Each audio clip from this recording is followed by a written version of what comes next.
Miss Catastrophe, bonjour. Depuis tout à l'heure, j'ai renversé mon café. Là, je fais voler des produits. Non mais tout va bien, normal. Bienvenue dans ma vie.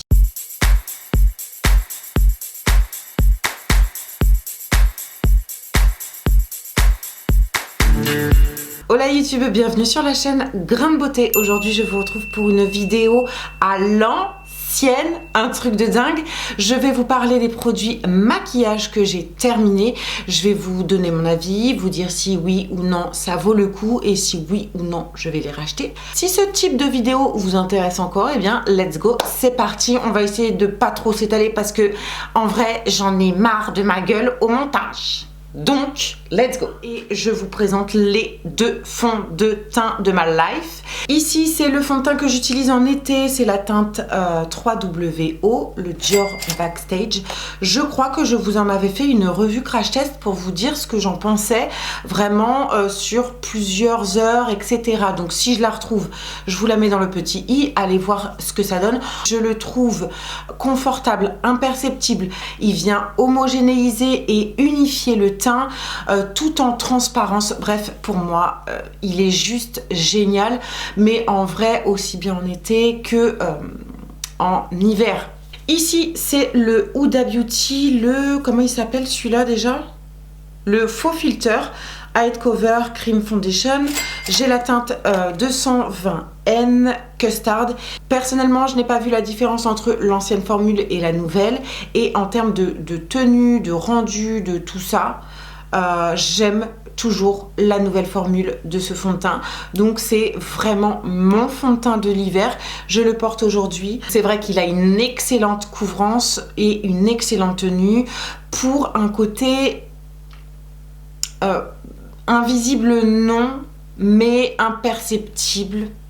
Je sais pas si vous arrivez à faire la nuance. Bref, je l'adore, tout simplement, je le kiffe. Oui, je vais le racheter dès qu'il y a du moins 25 à Sephora. J'ai deux produits à vous présenter. C'est deux brumes fixatrices pour le visage. Ici, j'ai la Morphe qui est assez connue. J'ai la contenance de... c'est pas marqué. Bref, j'ai un gros flacon de chez Morphe et ici j'ai le Fix Plus de chez MAC qui est très connu. Ce sont deux produits que j'ai rachetés très souvent, que j'adore. Même s'ils promettent la même chose, ils font pas tout à fait pareil. Ici c'est vraiment une brume hyper fine, super agréable à utiliser, qui est pas excessivement chère. En tout cas, je l'achète avec du moins 30 sur Marionneau en ligne. Je trouve que ce produit donne un glow que ce produit ne donne pas au visage. Donc je peux être amenée à racheter les deux assez... Toujours dans le côté fixatrice, j'en teste beaucoup des brumes parce que j'ai envie, j'ai besoin de trouver le produit qui me convient à petit prix. Ici, j'ai testé celle de chez Essence. Fixing Spray Hydrating with Hyaluronic. Vous connaissez la marque Essence, c'est vraiment petit prix, ça a dû me coûter certainement moins de 5 €. J'en retiens rien. Voilà, je n'ai aucun souvenir de cette brume, elle ne m'a pas marqué, j'ai pas remarqué une meilleure tenue de mon maquillage, j'ai pas remarqué qu'elle venait bien dépoudrer les produits poudre que je me mets sur le visage et elle ne vient pas réveiller les produits lumineux que j'applique sur mon visage. Donc non, je pense pas la racheter. Elle est tombée par terre. Ensuite, je vous parle d'un autre fond de teint, c'est le Wet n Wild, le Foundation fond de teint Golden Beige, c'est le Photo Focus, dont je vous avais fait une revue il y a quelques temps sur ma chaîne, je vous la mets ici.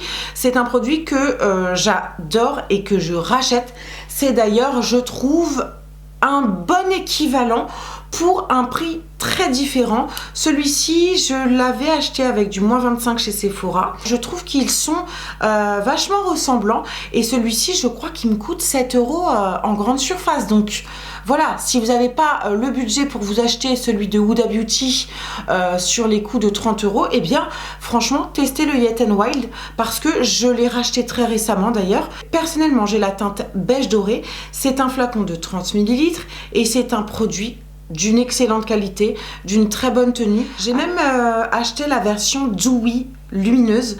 Et par contre, pour avoir testé les deux, honnêtement, je préfère largement le mat. Il a un côté goodbye photo flashback, donc bref, vous n'avez pas les yeux blancs sur les photos, les vidéos et tout machin. Vraiment, vraiment très très bien pour un fond de teint petit prix.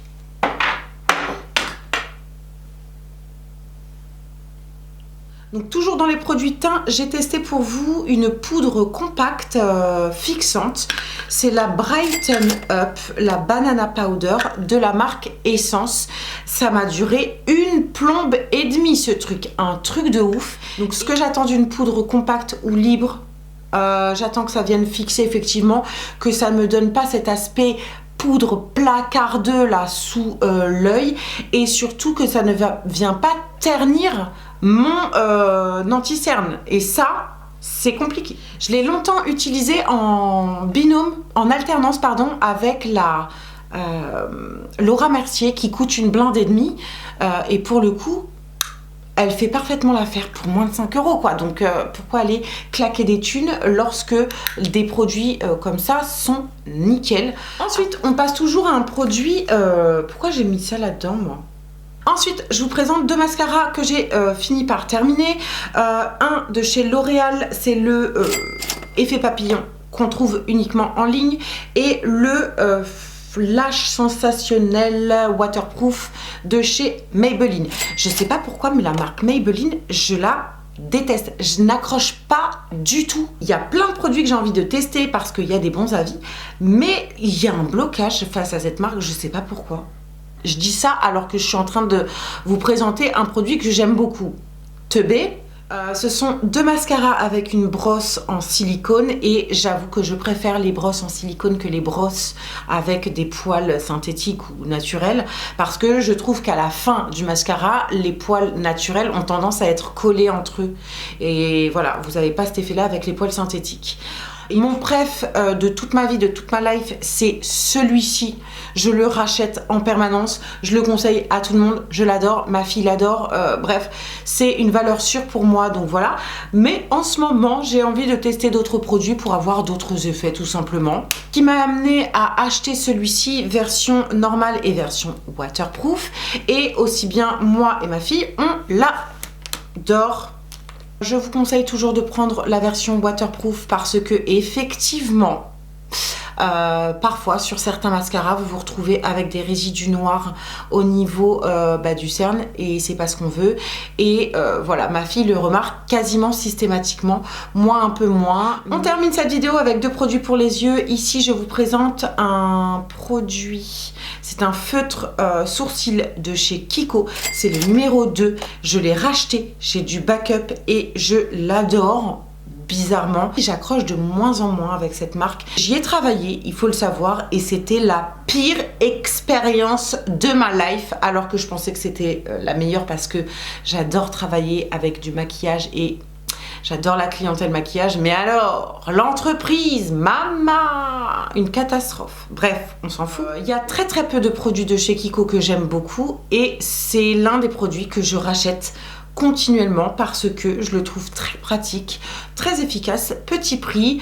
Souvent j'achète ça avec des petites remises. J'ai déjà des réserves là-dessus. En fait, ce que j'aime beaucoup, c'est qu'il vient tracer une ligne nette sur mes sourcils, et la teinte est un petit peu grise, un peu cendrée, très douce, assez claire. C'est d'ailleurs une teinte qui est conseillée pour les blondes, mais j'aime avoir des sourcils très doux au niveau de la tête notamment, et à défaut de pouvoir me faire un microblading parce que j'ai encore mes sourcils roses en dessous, et bien je suis amenée à utiliser ce produit.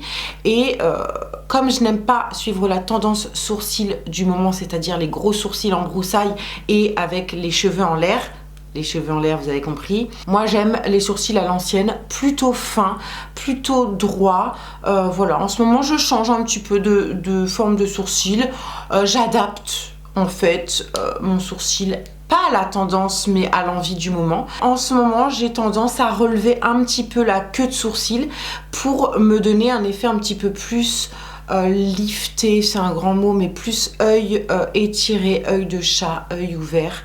Donc bref, j'adore ce produit de chez Kiko. Dernier produit, et je crois que je vous en parle quasiment à chacune de mes vidéos maquillage terminé, c'est le Epic Ink Liner de chez NYX. Parfois à l'envie j'alterne entre le noir et le marron. Aujourd'hui vous voyez j'ai mis du noir et du marron.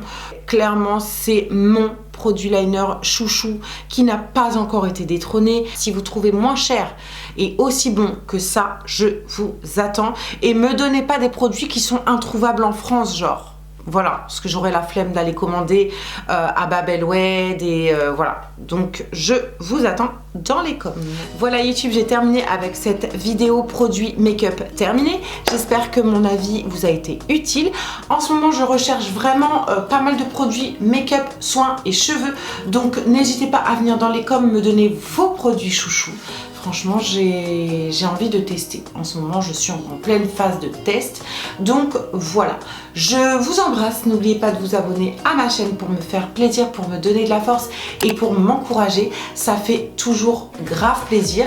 Je vous embrasse très très fort et n'oubliez pas de prendre soin de vous, de vos cheveux, de vos ongles, de votre tête, de votre santé mentale, etc. Gros bisous et à très vite. Ciao!